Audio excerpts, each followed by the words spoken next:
Bom, o papo de hoje vai ser com o diretor do último filme exibido, o Lauro Escorel. Para quem assistiu, né? Ele acabou de acenar aqui pra gente. Vou convidá-lo. Eu vou convidá-lo, só um minuto, para que a gente comece a dividir a tela aqui.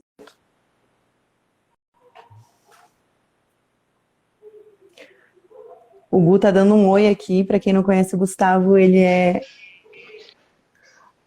Lauro, tudo certo? Oi, tudo bem? Tudo bem? Tudo bem com Tudo, você? tudo ótimo. Que bom. Tá, Muito tá obrigada por tudo aceitar o nosso funcionando aí? convite. Tudo ótimo, tá? Tá, A gente está te ouvindo bem, tá tranquilo. então tá ótimo.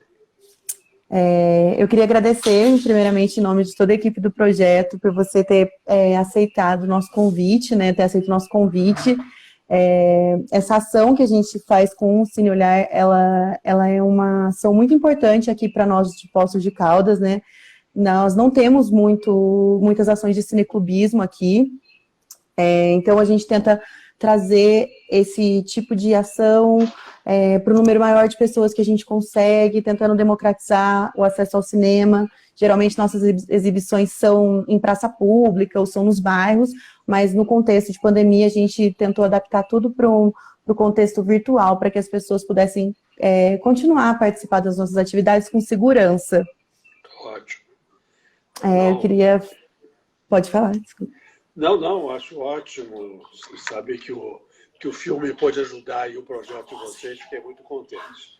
Eu Que tenho, bom. é bom saber que o filme passou para o povo de Poços de Caldas.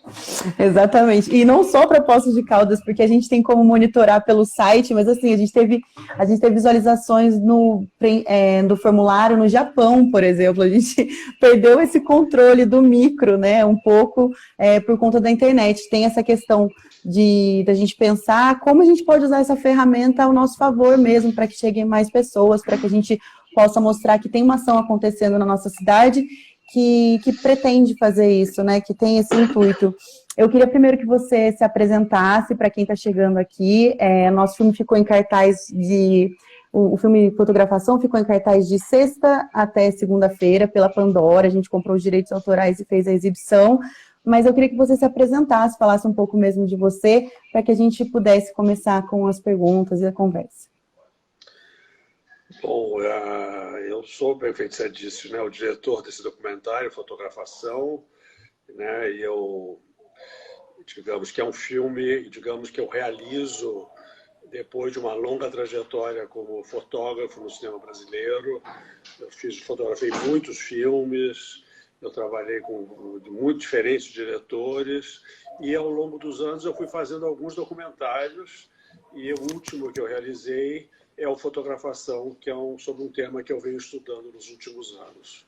Então eu estou aqui às ordens para conversar com vocês, responder perguntas com o maior prazer.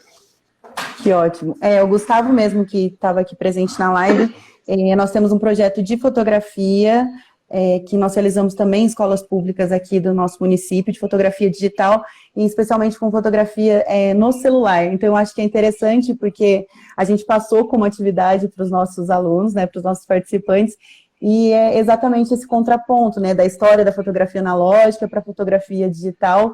Então, eu queria perguntar, eu quero começar eu perguntando, na verdade, que Fica duas à coisas que vontade. ficaram na minha cabeça.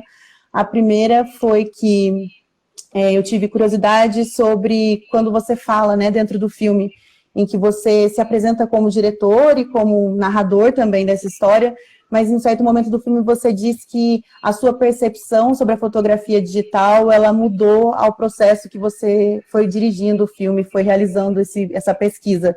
Eu queria saber qual era a sua percepção sobre a fotografia digital e como foi esse processo dela se transformar, né, sua percepção sobre a fotografia, durante a execução dessa pesquisa. Olha, na verdade, feito eu conto no filme, né? O filme é um filme que foi feito ao longo de muito tempo. Quer dizer, o filme começou com uma intenção de falar sobre um pouco a história da fotografia. Depois, digamos, eu fui agregando novas camadas ao filme. Então, digamos, uma camada pessoal foi introduzida E num terceiro momento, talvez, eu comecei a sentir necessidade de um link com o contemporâneo no filme. Então, digamos, o processo de construção do filme foi sendo esse, e na medida que eu ia conversando com as diferentes pessoas, eu também ia reformulando o que eu pensava. Então, se no início do filme eu estava talvez com uma perspectiva crítica em relação à cultura dos selfies, quer dizer, da câmera voltada apenas para si, que é o que eu apresento um pouco no início do filme. No início. E digamos, eu também... eu acho que tem uma cena no início do filme também que é muito sintomática dessa questão do contemporâneo, quando eu encontro aquele grupo de skatistas se fotografando ao lado em frente. de uma das primeiras fotos. Acho que aquela é a segunda ou a terceira fotografia que foi tirada no Brasil, logo que a fotografia é descoberta, né, que ela chega ao Brasil pouco depois.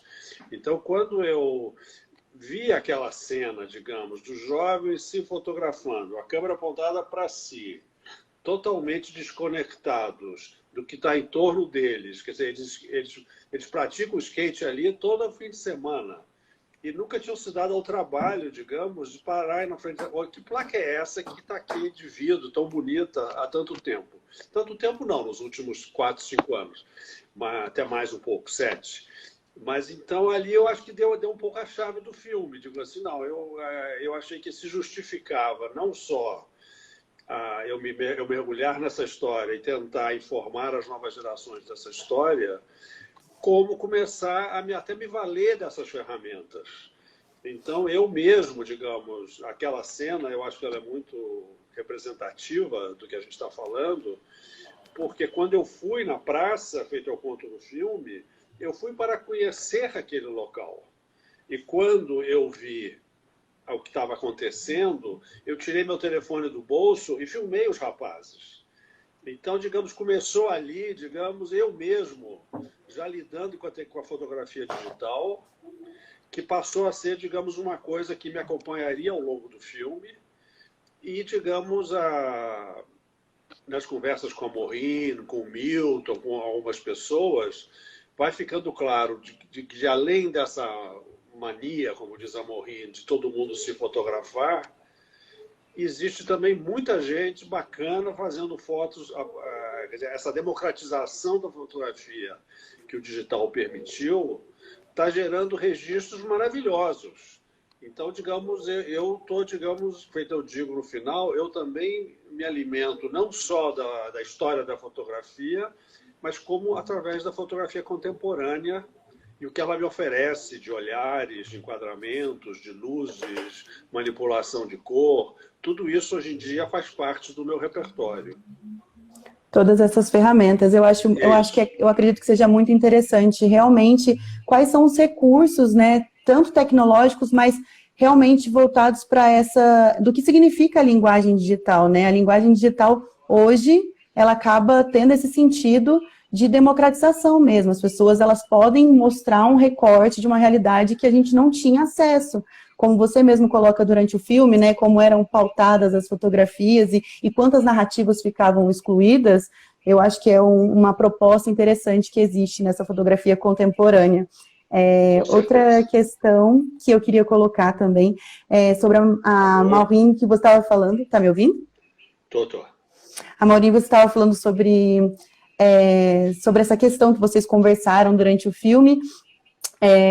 Foi ela que teve uma exposição no MIS, não foi? Com outros fotógrafos de câmera analógica, e eles estavam fotografando uma primeira exposição com fotografia digital de celular. Exatamente. A Maureen participou de uma exposição, o German Lorca, se não me engano. German Lorca, foi sim. A Dair Benedito. E essa exposição a qual eu fui, aconteceu, por exemplo, no meio da minha feitura do filme. Quer dizer, então é um dos elementos que me ajudou a amadurecer o meu pensamento sobre a fotografia digital. E embora a gente, feito acabo no filme colocando, a gente não sabe onde isso vai dar, né? Essas milhões de imagens como é que elas serão preservadas, o quanto vai sobrar disso tudo. É toda uma questão. Toda uma questão. Mas essa exposição que você está mencionando, eu estive presente na abertura e ela foi no meio do processo de feitura do filme. Me Que ajudou interessante, é também uma a me troca situar nesse universo. muito interessante. Eu queria também pontuar em relação ao seu trabalho como diretor de fotografia e se esse processo da questão da digitalização se deu também no cinema, né? Porque os filmes eles eram filmados a partir de filmes e rodados dessa forma, e hoje em dia é tudo feito de maneira digital, ou eles são remasterizados, né? Assim como Terra em Transe foi recentemente. Então, eu queria saber para você como foi esse processo do digital também no cinema. Olha, o processo foi gradual, quer dizer, eu sempre lidei com tecnologia, sempre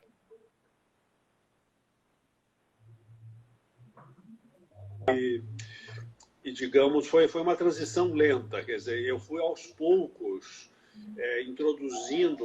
eu fui introduzindo a imagem digital nos meus trabalhos gradualmente, na medida que as câmeras, num primeiro momento, que aí tem uma questão de linguagem que a gente pode comentar a seguir, num primeiro momento a questão técnica era muito importante, né? Quer dizer, até que ponto a qualidade da imagem digital se equipararia ao que eu faria com uma câmera com um negativo 35mm.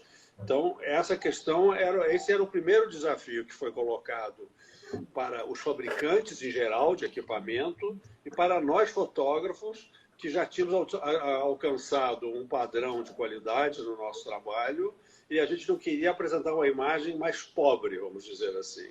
Então, eu lembro, assim, eu fiz uma comédia com o Hugo Carvana chamada Não Se Preocupe, Nada Vai Dar Certo. Vai dar certo, é muito bom. E o Carvana, por exemplo, queria fazer o filme em digital. E eu dizia, Carvana, eu acho que a câmera digital não está pronta ainda para fazer a imagem que você quer. Não, mas eu quero, porque eu quero, a gente tem que fazer essa passagem, está na hora de você fazer essa passagem. Aí o filme tinha umas sequências na praia, com o sol intenso e tal. E eu peguei a câmera que nós tínhamos naquela época, que era uma Red de primeira geração, fui na praia em Copacabana, ao meio-dia, filmei umas pessoas e levei para o Carvana e disse, Carvana, olha só o que vai acontecer no seu filme se a gente filmar desse jeito. E aí ele, não, mas eu quero o que eu quero, e aí nós chegamos a um acordo. Eu falei, Carvana, então nós vamos fazer o seguinte, eu vou filmar todos os interiores em digital. E tudo que for externa, a gente faz em película. Então esse filme é um filme de transição, onde eu me apropriei da tecnologia digital. E aí, quando eu fiz a seguir, eu acho que eu fiz um filme, Conversa o Raton, foi O Segredo dos Diamantes. Aí eu já fiz o filme todo digital. Aí a câmera já tinha surgido a Alexa da Arri, já tinha surgido uma câmera melhor, eu já estava mais seguro. Então foi um processo. Então isso é no sentido da gente conseguir, digamos, dominar essa tecnologia e ficar satisfeito com os resultados. Agora, o que houve também nos últimos 10, 15 anos, se você quiser, é uma evolução da linguagem. Desculpe perguntar, a imagem está boa porque meu celular apagou aqui, mas tudo bem, né? Tá ótimo, tá tudo tranquilo, a gente está te vendo otimamente. Então tá bom, eu não preciso te ver, tá bom. Você não está se vendo, mas a gente está te vendo.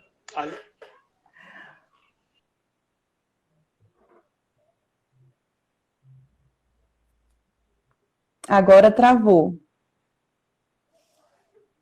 É o digital, gente. A era digital. Agora, só um minuto. Agora voltou. Não, então eu estava dizendo que nesses últimos 15 anos, com toda essa miniaturização das câmeras, todas essas alternativas que o mundo digital nos trouxe, houve uma repercussão disso na própria linguagem do cinema. Então, a gente começou a usar esses equipamentos não só pensando, digamos, na qualidade máxima do seu rendimento, mas como nas novas possibilidades de enquadramento, colocação da câmera, filmar sem luz nenhuma, quer dizer, uma série de possibilidades foram surgindo. E então você tem, digamos, mesmo em vários filmes que foram feitos em película ainda, feito esse que eu narrei, você já tem, não, vamos botar uma câmera de segurança aqui, fazer um plano como se fosse uma câmera de segurança, vamos prender essa câmera aqui no espelho do carro. Então também então houve assim liberou um pouco, digamos, os fotógrafos desse rigor técnico em nome da linguagem. E hoje em dia, mesmo essas câmeras micro, elas têm uma qualidade incrível. Então, voltando para a fotografação, eu passei, a partir daquela filmagem, eu passei a usar o meu telefone como mais uma ferramenta. Ao longo do filme, tem várias cenas que eu mesmo filmei com o meu telefone e misturei com drone 4K. Quer dizer, então, é um filme que misturou também as diferentes tecnologias. E também mistura os filmes que eu fiz em película, né? Então, o filme, eu acho que trafega pelos diferentes suportes. Até aquela cena que você está andando pela Paulista, né? Você está com o celular e acompanhando as pessoas com o celular, falando exatamente sobre isso. E eu achei interessante, como você colocou na sua fala, sobre qual é o propósito, né? O que nós queremos filmar, o que nós queremos fotografar, e isso traz uma reflexão de qual é o melhor instrumento, qual é o instrumento que você pode utilizar para que tenha esse processo de criatividade, de boa execução, e que não necessariamente fique preso num único modelo ou numa única linguagem. Eu queria saber também se você assistiu algum dos filmes que você produziu nessa época remasterizados, como foi essa experiência, de se teve alguma uma repercussão em você, assim, alguma reflexão que te causou? Não, eu sou muito ligado às cinematecas, à Cinemateca Brasileira. Eu participei, então, do projeto, de vários projetos. Eu participei do restauro de vários filmes, eu coordenei o projeto de restauro da obra do Leon Hirschman, por exemplo. Eu participei do restauro do Terra em Transe, eu participei do Chica da Silva, de filmes do Cacá Diegues, dos Fuzis do Rui Guerra. Quer dizer, eu participei, então eu tenho bastante familiaridade com essa tecnologia. É fascinante o que essa tecnologia propicia, no sentido da gente salvar, né, digamos, a memória do nosso cinema, que no momento está ameaçada pelas políticas, né? Pelas políticas vigentes, mas, digamos, eu me consegui lançar mão desse universo digital para tentar devolver aos filmes todo o seu esplendor original. Então, até em filmes que eu mesmo fotografei, que eu pude restaurar, feito São Bernardo, feito Eles Não São Black Tie, o Eles Não São Black Tie, por exemplo, nós fomos restaurar até na Inglaterra. O projeto Leon conseguiu viabilizar um restauro em Londres. E,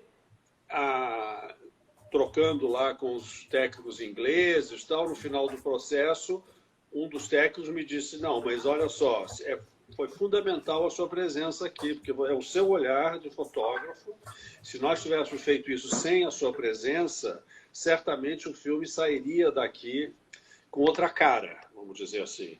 Então, a possibilidade de você, no mundo digital, devolver ao filme o seu aspecto original, e muitas vezes você tem até a possibilidade de melhorar algumas coisas, essa que é a verdade, porque que a gente muda com o tempo, né? O nosso processo de criação muda, o nosso olhar muda também, então muda, uma possibilidade. Com certeza, a gente muda, a gente vê coisas que a gente não enxergava no passado, né? Isso é um aspecto. E também, digamos, os nossos laboratórios, eles apresentavam uma série de deficiências no passado. Então, nem tudo que você conseguia colocar no negativo do filme era reproduzido, digamos, na copiagem, pela maneira que o positivo era revelado, ou pela maneira que o filme era projetado. Tinha uma série de problemas que a gente lidava. Desculpa, minha cachorra. Tudo certo. Que hoje em dia, digamos, o digital permite você atuar e devolver aos filmes toda a sua beleza original. Você falou sobre a importância, né, do olhar do fotógrafo dentro do cinema. Nós conversamos muito sobre isso dentro do projeto de fotografia que a gente tem, e os alunos sempre perguntam, muitos têm esse interesse tanto pelo audiovisual quanto pelas artes visuais, pela fotografia, e eu queria que você contasse um pouco como se deu esse caminho entre a fotografia e o cinema na sua vida, como você se percebeu um diretor de fotografia. Olha, quer dizer, é difícil a gente Achar um narrar. ponto-chave, né? Não. A própria experiência, né? É difícil você. Não, porque ela não sei se até que ponto ela pode ser exemplo. Eu acho que eu acho que hoje em dia. Mas é o seu processo, a maneira como você lidou com isso. Não é nada para ninguém seguir, não é uma cartilha, mas contar mesmo sobre você. Não, eu sempre gostei de fotografia, comecei a fotografar menino, eu comecei a pedir uma câmera fotográfica do meu pai, eu acho que eu tinha 9, 10 anos de idade, quero uma câmera, aí ganhei uma câmerazinha de plástico, que eu quebrei logo e tal, mas assim, eu sempre tive vontade de mexer com fotografia. Aí eu tenho um irmão mais velho que trabalha com cinema, com quem eu vivia, né, digamos, nos anos 60, e, digamos, então eu passei a conviver com as pessoas de cinema, e assim, então, a maneira de eu chegar no cinema foi como fotógrafo de cena, quer dizer, com a minha câmera fotográfica, visitando os sets de filmagem e fotografando as filmagens. Digamos que naquela época era uma função muito valorizada, porque eram imagens que eram usadas para divulgar os filmes, colocar na porta de cinema, virar a fotografia do cartaz do filme, esse tipo de coisa. Então, eu comecei a circular entre as equipes de cinema como fotógrafo de cena, mas sempre interessado na fotografia em movimento, sempre interessado nas equipes de câmera. E aí, finalmente, eu consegui, digamos, com Afonso Beato, trabalhar como assistente dele. E logo a seguir, porque naquela época tinha muito pouca gente fazendo também, começaram a surgir oportunidades para fazer uma filmagem que faltou para um filme, coisas desse tipo. Não, precisa filmar um plano ali, não sei o quê, e eu ia. Então, eu consegui, e eu fui promovido a fotógrafo muito cedo, né? O meu primeiro longa-metragem é o São Bernardo, que eu fotografo com 21 anos de idade, e aí começou a minha, digamos, trajetória como diretor de fotografia, o que é muito diferente de uma pessoa. Eu não fiz nenhuma escola de cinema, quer dizer, eu sou meio autodidata, eu sou de uma época que você não tinha acesso à informação, não tinha internet, não tinha livros. Então, é muito diferente de uma pessoa que hoje em dia, que abre um computador e vê todos os filmes, se informa sobre tudo que precisa. O processo de aprendizagem era muito mais empírico, né? É muito mais empírico e era mais lento, porque no fundo você acaba aprendendo quando você começa a fazer, né? Por mais que você leia, estude, se informe, você aprende mesmo quando você começa a fazer, quando você bota a mão na massa, na verdade. Então eu vejo que hoje em dia o percurso é mais lento, é mais longo, tem o facilitador da informação, do acesso ao equipamento, tudo isso, mas você se depara com 10 mil jovens querendo fazer a mesma coisa que você, e talvez fazendo tão bem quanto você. Então, é muito mais complicado você abrir um espaço.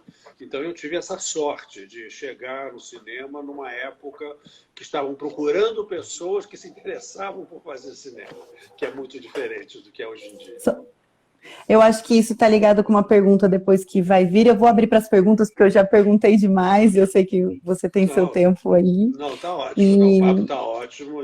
Que ótimo, fico feliz. Eu vou ler aqui a primeira pergunta, que é do Paulo Totti, e ele fez uma pergunta, acredito que seja uma pergunta. Algumas salas de cinema estão voltando a funcionar. Existe alguma perspectiva de como será esse novo momento para você, né? Qual é essa perspectiva desse novo momento, né? Que estamos vivenciando de várias maneiras com essa crise de saúde, essa crise política, econômica, tudo acontecendo ao mesmo tempo. Não, eu acho que a pandemia está aí. Estamos todos isolados e eu não recomendo a ninguém que ninguém deixe de usar a máscara. Isso mesmo, eu tenho uma máscara igual a sua.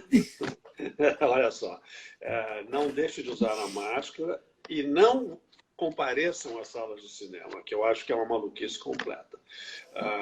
Eu acho que a gente tem que ter paciência. Agora, eu acho, por exemplo, eu fui uma vítima, por exemplo, da pandemia, porque o Fotografação entrou em cartaz uma semana antes da gente ser mandado para casa e não sair mais de casa. Sim. Então eu que tinha muita expectativa. Desculpa, meu Deus, tivemos um problema técnico aqui. Só um minuto. De que natureza? Foi o meu tripé.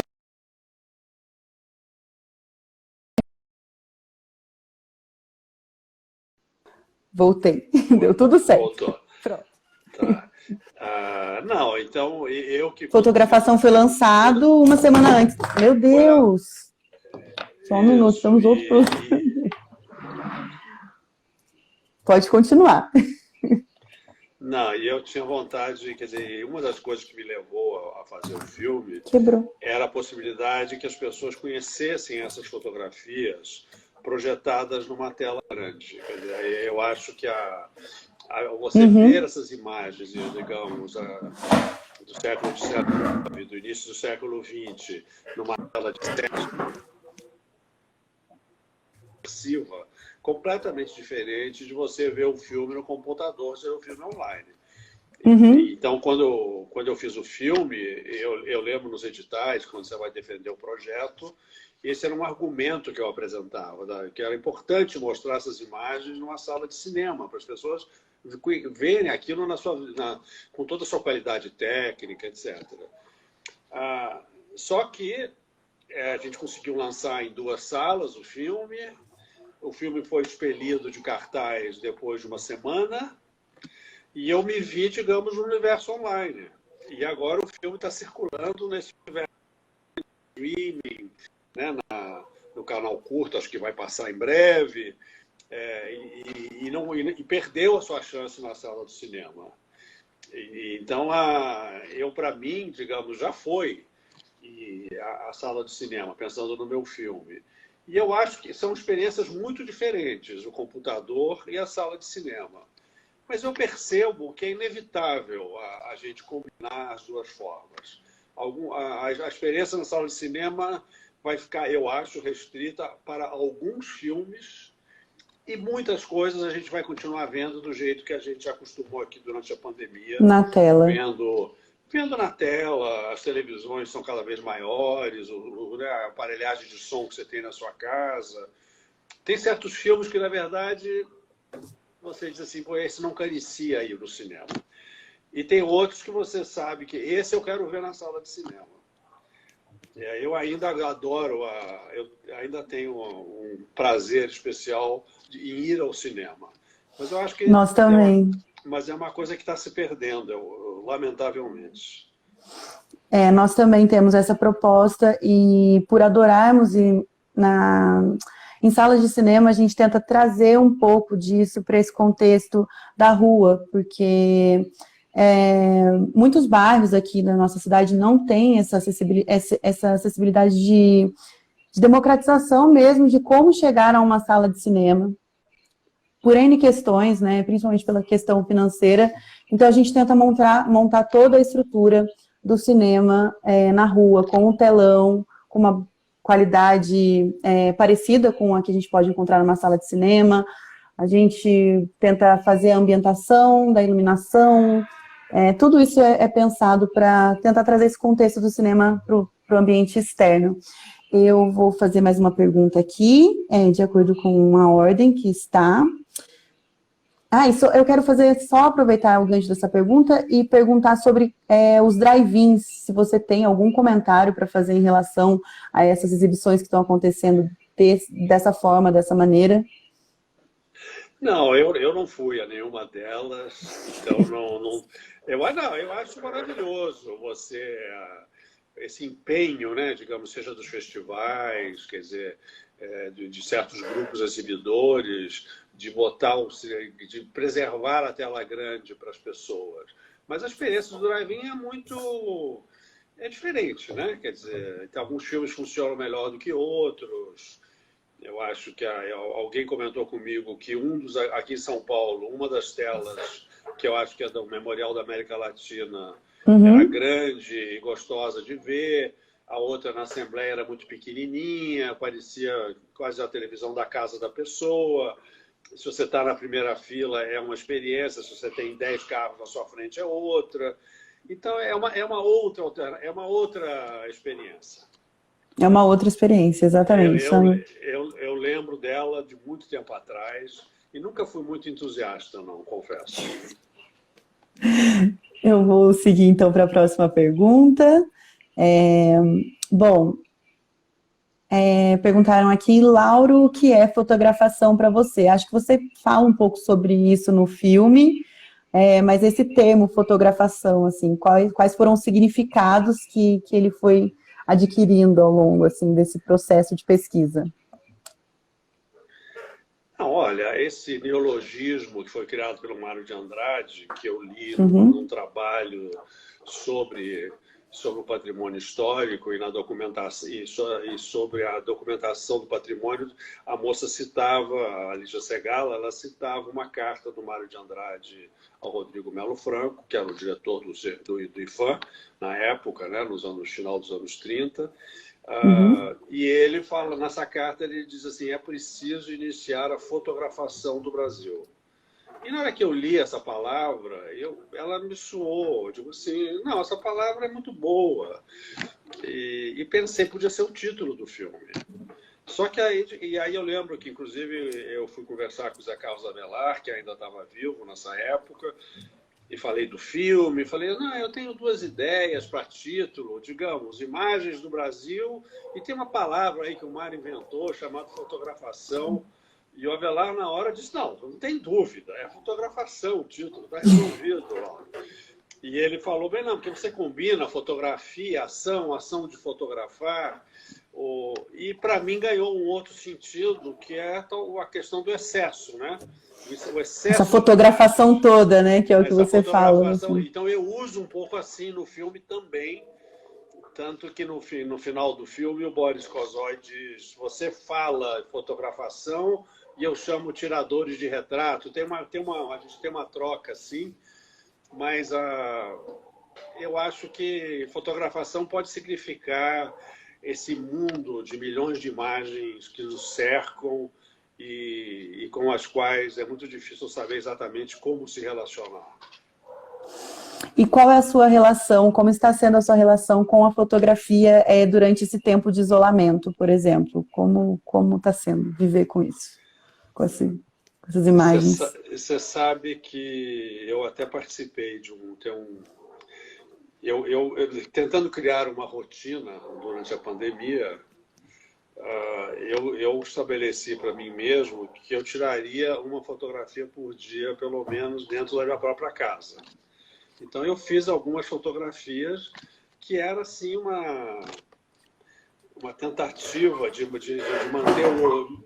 manter a coisa funcionando, vamos dizer assim. Mas eu não consegui ter disciplina para atravessar esse tempo todo. Foi um projeto até que eu acabei abandonando. Não tive. Tem gente que. Isso não é nem nada de original que eu fiz, várias pessoas fizeram isso, mas eu tenho assim 2 ou 3 amigos que botam lá dia 180 de isolamento. Eu acho que eu fui até o dia 30, 28, 30, não fui além. Comecei a pular e tal. Então tem esse lado, digamos, de praticar fotografia. Aí eu retomei um pouco a minha pesquisa sobre fotografia, porque além do fotografação, não sei se você está ao par, mas eu fiz também uma série para o Canal Brasil, chamada Itinerários do Olhar. Não sei se você teve Sim, eu ia chance, perguntar, pode contar um pouco para a gente. que nasceu, e daqui a pouco a gente pode falar da série. Mas então agora me propuseram, a minha Zita Carvalhosa, que é a produtora, disse, por que você não pensa numa segunda temporada para a série? Então Uhum. isso, digamos, também me permitiu pesquisar um pouco, né, sobre outros fotógrafos, para começar a amadurecer esse projeto, se realmente surgir a ser uma circunstância favorável à realização, já tem umas coisas encaminhadas. Então também teve esse lado da fotografia, digamos, de estudar um pouco de fotografia. e algumas lives sobre fotografia que eu participei também. Mais uma com a gente. Não. Essa é mais sobre várias coisas. Tá bom. Então vamos falar sobre a série, pensando fotografia nesses dois projetos de pesquisa, né, que além de serem produções cinematográficas, são pesquisas. Qual é a diferenciação entre essas duas e sobre como que elas se relacionam com esse seu olhar sobre a fotografia? Não, essa história é até curiosa. Essas coisas do Brasil são muito... sempre nos surpreendem, vamos dizer assim. Então, quando comecei a querer fazer esse projeto, eu fui ter essa conversa com a Avelar, que eu te contei, que nós falamos do título. Na sequência da conversa, o Avelar, nessa época, trabalhava no Instituto Moreira Salles, né, que detém esses acervos que eu usei no filme. E aí a conversa vai, a conversa vem. O Avelar, no final da conversa, disse: eu te ajudo, tal, mas eu não sou produtor de cinema, não sei o quê, eu só organizo aqui a programação. A conversa foi indo, mas aí no final da conversa ele disse: Laura, me ocorreu uma coisa, eu tenho um micro dinheirinho aqui. Por que você não faz um curta-metragem e experimenta para ver se a sua ideia dá certo? Aí eu achei aquilo curioso. Ele disse: vou pensar. E ele ainda sugeriu, assim, dá uma olhada nas fotografias do Zé Medeiros. Ele ainda me sugeriu isso. E eu aí, então, fui ele me apresentou lá as pessoas do arquivo, lá do Instituto. Eu comecei a olhar as fotografias do Zé Medeiros, mas eu, desde o início, eu queria fazer um trabalho ligado à relação entre fotógrafos. Eu não queria fazer um filme sobre uma pessoa. Eu queria criar esse diálogo entre as imagens, entre os fotógrafos. Aí eu ali comecei a ler sobre o Zé Medeiros, aí havia uma referência ao Thomas Farkas, aí eu resolvi pesquisar o acervo do Thomas Farkas, e aí descobri que eles tinham uma relação muito próxima, tinham se influenciado mutuamente na juventude. E como eu tinha conhecido os dois já, digamos, na maturidade, e nunca tinha ouvido falar que eles tivessem sido amigos, eu fui surpreendido por isso. Resolvi investigar isso, e quando eu voltei para falar com a Avelar, eu falei: Avelar, eu realmente eu faço esse curta-metragem, mas vai ser uma conversa entre o Farkas e o Medeiros. Tá bom, tudo certo. Então eu fui fazer esse curta, que se chama Improvável Encontro, passou no Festival de Brasília quando ficou pronto. Mas, enquanto isso, o Fotografação era recusado em vários editais. Eu entrava nos editais e nada, entrava no edital e nada. Então, eu fiquei ali penando nos editais. O Improvável Encontro ficou pronto, eu fiz uma exibição para algumas pessoas, e aí uma pessoa do Canal Brasil chega para mim, o Luiz Carlos Barreto, e diz: Laura, você sabe que você fez isso é o piloto de uma série. Você tem que fazer uma série. Aí eu disse: você acha? Não, com certeza, o canal tem o maior interesse na série. Venha conversar conosco que a gente quer fazer uma série a partir dessa ideia. Então eu mudei o projeto, eu esqueci que a fotografação pudesse ser feito e disse: vou fazer uma série. Então trabalhei, escrevi os capítulos e tal. Quando eu estava nesse processo, um dia toca aqui o telefone, era a minha produtora, a Zita, e diz: sabe aquele edital da prefeitura, tal, você foi selecionado para o pitching final. Você tem que ir lá, daqui a 2 dias, você tem que ir lá defender o projeto. E aí eu, de repente, em 1 mês, ou 1 mês e meio, talvez, eu ganhei 2 editais que viabilizaram a fotografação. Então, depois de passar, sei lá, 1 ano e meio tentando montar os projetos, eu me vi às voltas com a necessidade de fazer 2 coisas. E aí inclusive, nasceu essa ideia de diferenciar uma coisa da outra. Quer dizer, a série é a ideia, digamos, de duplas que conversam, e no filme é um diálogo mais amplo, onde, digamos, eu também estabeleci esse layer mais pessoal, digamos, do meu trabalho no cinema com os fotógrafos. Então, são 2 projetos muito parentes, mas que são bem diferentes entre si. se diferem. Eu acho muito interessante, queria comentar que muitas vezes algumas dessas exposições que estão aqui, que estão no Instituto Moreira Salles, chegam para a gente aqui em Poços, porque nós temos uma sede do Instituto Moreira Salles aqui, inclusive a do Nasceu aí, Thomas né? Farcas, nasceu aqui. E, inclusive, do Thomas Farkas com o José Medeiros já chegou aqui na nossa cidade. Muitas de algumas imagens que você traz, a gente teve a oportunidade de ver aqui no nosso município. Então, é uma experiência muito gratificante pensar que nós estamos localizados no interior, mas que mesmo assim a gente consegue ter esse acesso.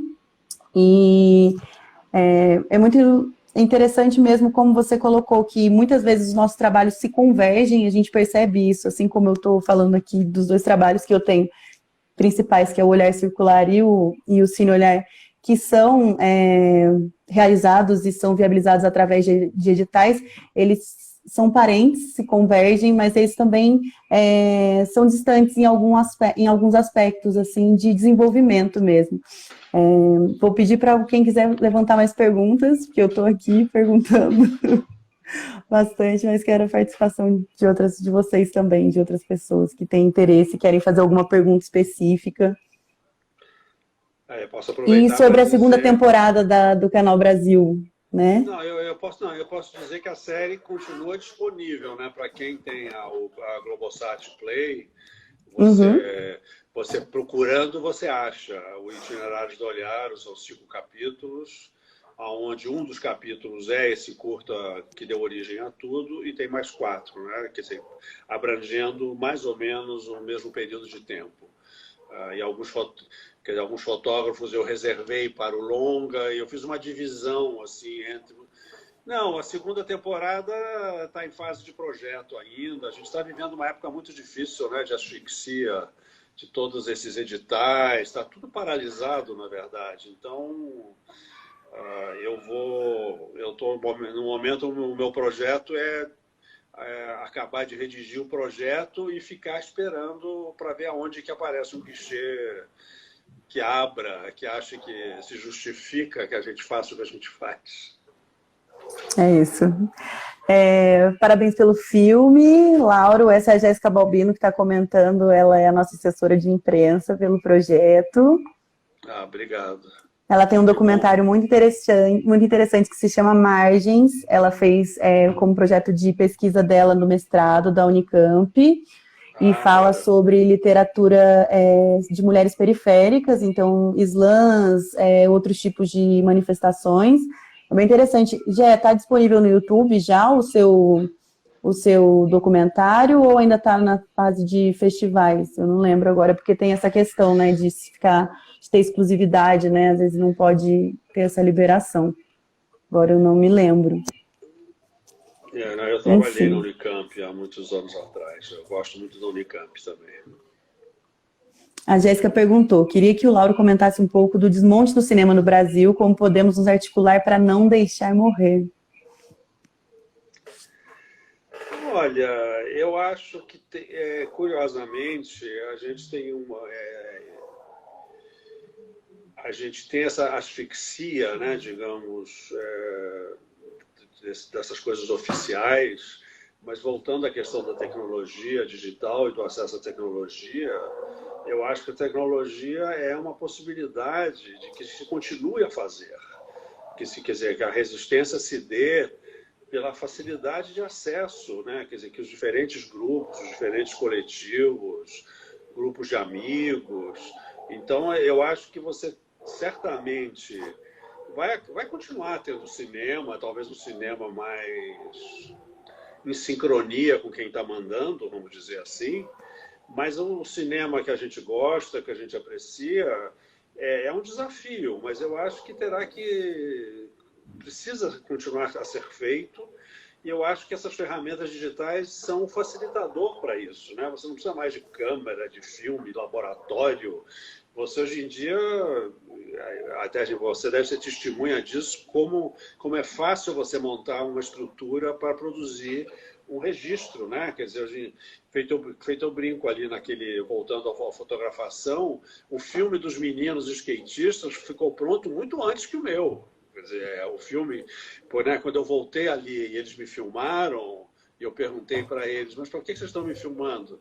Não, não, isso vai para o nosso canal no YouTube. E 2 dias depois eu procurei e achei a reportagem deles sobre um sábado, digamos, dos skatistas, onde eu tinha sido incorporado. Né? Verdade. Uhum. Então, em 48 horas, eles estavam prontos para ir ao ar. Eu ainda demorei, sei lá, 8 meses para acabar meu filme. Então, eu acho que a gente tem que se valer disso, nesse tempo sombrio que a gente está vivendo. Bom, vou ler mais uma pergunta, e eu acho que a Gé também fez um comentário, pensando inclusive nos profissionais do audiovisual, nos profissionais da cultura, pela questão de estarmos muitas vezes reféns, né, financeiramente, de conseguirmos editais ou locais de exibição dos nossos filmes, das nossas produções. Então, são 2 processos que acontecem paralelamente, né? Agora a gente está tendo a oportunidade de ter editais online que podem transpor todo esse conteúdo para esse tipo de plataforma, né? Então, acho que são 2 movimentos que estão acontecendo paralelamente. O Paulo Totti falou, tem a impressão de que com a pandemia está tendo mais acessos online a filmes que só estavam no circuito de mostras e festivais. Ou as mostras e festivais também passaram, né, para o ambiente online, tem muita coisa acontecendo assim também. Vocês acreditam que isso vai continuar acontecendo? Eu acho que é inevitável. Eu acho que essa experiência, né, de nós estarmos conversando aqui, de você ter visto o meu filme, eu tenho acompanhado os diferentes festivais que estão acontecendo, isso tudo, nem que seja parcialmente, vai ser incorporado. A ideia de que você não precisa, que você pode, a gente já está organizando, né, participo do grupo que está organizando a Semana ABC, né, da Associação Brasileira de Cinematografia, vai ter uma semana virtual. Então, a ideia de que você pode pegar uma pessoa que está na Dinamarca sem precisar gastar passagem de avião, hospedagem, e ela pode fazer uma masterclass. Tem várias coisas que ficaram explicitadas que a gente não pode perder, a gente não pode abrir mão. Agora, não, queremos demonstrar a câmera 8K numa sala que tem uma tela de 30 metros, vocês nunca viram nada igual, então a gente vai na sala ver a imagem daquele tamanho. Eu acho que as coisas... Nada se perde, né? As coisas vão se combinar. Se transformam mesmo. A gente não perde o que a gente traz conosco, mas a gente tem que ter a sabedoria, digamos, de incorporar tudo de bom que tem aqui. Então... E a sua fala tem uma conexão com o início, né, da nossa live aqui, sobre essa questão de qual é o intuito dessa linguagem, né? Como essa linguagem pode se adaptar e pode funcionar. Então, dá para essas 2 plataformas existirem, né? Tanto ao vivo quanto online, e qual é o propósito, o que ela quer trazer. Eu acho que entra muito nesse sentido. Eu estou impressionado, por exemplo, no número de plataformas que já estão disponibilizadas. Como eu participei de diferentes conversas em diferentes grupos, não, essa aqui é boa porque você conversa comigo, mas está reproduzindo no Facebook, no YouTube, não sei o quê, não sei aonde. Não, essa aqui é muito restrita, que fica só no Instagram. Eu achava que o Instagram só era possível dialogar, feito nós estamos dialogando, de 2. Uma semana passada teve uma live da Bárbara Paz sobre o documentário dela sobre o Babenco. De repente estava o Drauzio, ela e a Maria Camargo. Pode de 3? Pode mudar a posição na tela, né? Quer dizer, eu posso passar para cima e você para baixo aqui nessa nossa conversa. Habilita ou desabilita os comentários, né? Aqui estamos calmos, que somos poucos conversando. Mas tem lives que são enlouquecidas. Não, então, ontem mesmo eu estava lendo um artigo de um professor discutindo a questão do ensino à distância. E como é que, se você acha que você pode só repetir sua aula na frente do computador, você está enganado. Você tem que construir uma nova linguagem. Então, tem muita coisa acontecendo. Eu acho que a gente vai conviver cada vez mais com esses recursos todos. Eu fiz um curso da UFSCar ano passado em audiovisual e educação que tratava exatamente sobre isso, sobre planejamento de videoaula, sobre qual era o formato de uma videoaula. Você tinha que fazer um roteiro, assim como você tem que fazer um roteiro cinematográfico, existia um roteiro também para que pudesse ter a filmagem, para que os planos e enquadramentos mudassem, para que o seu aluno não ficasse entediado durante as oficinas e durante as aulas. É uma nova ciência, né, na verdade, que está surgindo a partir do que a gente tem de material e de ferramenta para trabalhar. Eu vou pegar essas últimas perguntas. O Paulo já li. Agora eu vou ler essas duas últimas perguntas da Jéssica, que comentou que o documentário da Bárbara Paz é sensacional. Eu não vi ainda. Eu vou ler agora. Eu vou ler agora para você. Também não assisti. Laura, você acredita que essa facilidade que temos de produzir mais memórias pode ser benéfica para a história do país, sobretudo nesses tempos? E a outra pergunta que ela fez por fim, queria que ele indicasse um filme brasileiro que ele ama para a gente assistir. Uau, que responsabilidade. Não, eu acho que a gente vai... Quer dizer, que essas... É muito difícil, o filme fala um pouco disso, né? É muito difícil a gente saber o que vai sobrar disso tudo. Mas a possibilidade, digamos, de você registrar tudo, ou quase tudo, é formidável, né? E até se você pensar como um gesto político, né? Coisas que você pode registrar, denunciar, tem uma série de coisas que vão ficar.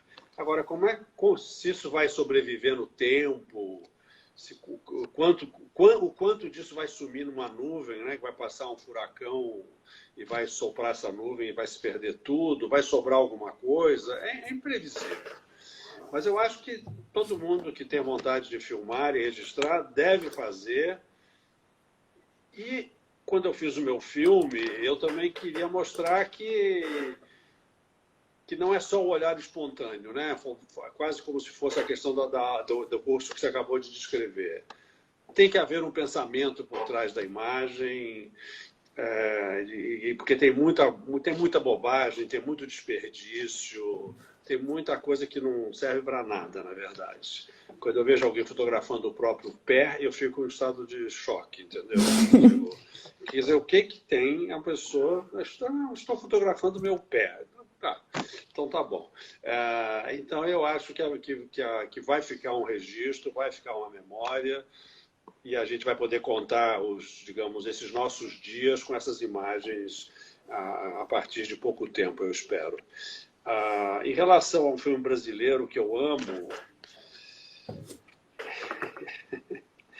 é difícil, né? São tantos bons filmes, eu acho, mas... Como é difícil, hein? Dificílimo. É dificílimo, mas você sabe que... Não, porque eu tenho uma relação muito pessoal com os filmes, né? Filmes que eu participei, filmes cuja história eu conheço. E aí você perde um pouco digamos, o distanciamento crítico, né? Então, alguns desses filmes clássicos do cinema brasileiro, eu acho que são muito importantes de serem vistos. Quer dizer, eu acho que Vidas Secas, eu acho Terra em Transe, eu acho Macunaíma, sabe? Eu acho que são filmes... Eu acho Cidade de Deus, eu acho... eu fiz um filme com o Fernando Meirelles que eu gosto muito, chamado Domésticas, que eu acho que é um filme maravilhoso, gosto também. Pouca gente viu, mas que eu acho muito legal. Eu estou tentando lembrar agora o último filme brasileiro que eu gostei de ver. Ontem eu vi um documentário sobre o Garoto Lindo no Inédit, né? No festival que está tendo. Mas eu estou aqui pensando... o Terra Estrangeira, do Walter, o Cinema Urubus, né? Tem tantos filmes. Eu acho que tem que dar uma de Paulo Emílio, né? E dizer que o cinema brasileiro, por pior que seja, é melhor do que muita porcaria que a gente vê na Netflix, na Amazon e tudo mais. É isso. Eu vou encerrar com essa frase. Eu ia fazer outro comentário, mas eu acho melhor deixar assim no ar. Eu agradeço muito. Eu vou... Quer fazer mais um comentário? Pode fazer, desculpa. Não, não, não. Você quer fazer? Pode fazer. Não, eu só Não, não, queria falar sobre. eu tenho 7 minutos ainda. Tá ótimo, eu vou encerrar, eu só vou só colocar isso que você falou sobre a questão dessa reinterpretação das imagens e com esse excesso de imagem. Esses dias atrás eu estava lendo um artigo, preciso agora me localizar porque eu estou lendo tanta coisa, mas eu acredito que seja do Luiz Cláudio Costas, da UERJ, e ele, dentro do livro, né, que fala sobre arte e ensaios contemporâneos, tem um artigo dele que se chama, vou lembrar, é sobre obras, arquivos e sobre a questão do efêmero e de como isso pode ser transposto, né? Para quem tiver curiosidade, quiser procurar, é no livro História da Arte e Ensaios Contemporâneos. Eu me lembrei dessa mesma forma sobre um trabalho que eu vi do Coletivo Garapa, na revista do Instituto Moreira Salles, onde eles reinterpretam vídeos de... qual é o nome? De quando as pessoas... de linchamentos, eles reinterpretam vídeos de linchamentos e fazem postais a partir disso. Então, esse pensamento das imagens, né, ele vem com outro significado a partir do que a gente tem agora como esse contexto contemporâneo de arte. Então, dá para ser pensado de várias formas e esse pensamento pode vir posterior, ele não necessariamente vem, né, nesse ato prévio de fotografar ou de filmar, mas às vezes na reinterpretação dessa imagem. Então, para quem tem interesse também sobre isso, dá para pensar bastante. Eu queria muito agradecer, sei que você tirou esse tempo para nós, e eu quero agradecer também todo mundo que esteve aqui. Falar que foi muito importante para a gente exibir o seu filme, que a gente tem muita felicidade de ter tido essa oportunidade através da Pandora, através de uma distribuidora que acreditou mesmo no nosso projeto também, que quis trabalhar conosco. Então, eu agradeço muito pela sua presença e pela sua participação. Tá ótimo, eu que agradeço o convite, parabéns aí pelo trabalho de vocês. Continuem. Muito obrigada. E espero que quem não viu o filme ainda possa ver o filme, aí que o filme segue disponível no streaming, né, da Pandora, no Tamanduá, né? No Tamanduá. Exatamente, todo mundo pode alugar o filme quando quiser, tá lá disponível. E qualquer coisa, estamos aí. Obrigado, Larissa, foi um prazer. Muito obrigada, Laura, foi um prazer também conversar com você. Igualmente, até já. Tchau, tchau, até já. Tchau, tchau.